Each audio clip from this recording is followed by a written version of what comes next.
চাকমা ভাষার উন্নয়নের জন্য বেশ কয়েকটি উদ্যোগ গ্রহণ করা হয়েছে। এর মধ্যে রয়েছে চাকমা ভাষাকে গুগল অনুবাদ প্ল্যাটফর্মে অন্তর্ভুক্তি করা, একটি জাতীয় সেমিনার আয়োজন করা এবং 7ই আগস্ট চাকমা লিপি এবং ভাষা দিবস পালন করা।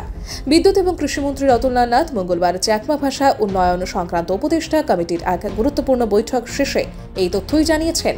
মন্ত্রী রতনলাল নাথ জানান, যে ভাষার উন্নয়নের জন্য বিভিন্ন উপকমিটি গঠন করা প্রয়োজন, আজ 7টি উপকমিটি গঠন করা হয়েছে। বৈঠকে চাকমা লিপিগুলিকে গুগল অনুবাদ প্ল্যাটফর্মে অন্তর্ভুক্ত করার সিদ্ধান্ত নেওয়া হয়েছে। ইতিমধ্যে প্রায় 50,000 শব্দ গ্রহণ করা হয়েছে এবং আরও শব্দ গ্রহণ করা হবে। এছাড়াও জাতীয় সেমিনার আয়োজনের সিদ্ধান্ত নেওয়া হয়েছে।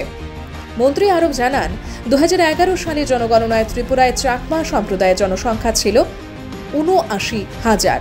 বেসরকারি তথ্য অনুযায়ী বর্তমানে তা বেড়ে দাঁড়িয়েছে প্রায় 1.25 লক্ষ।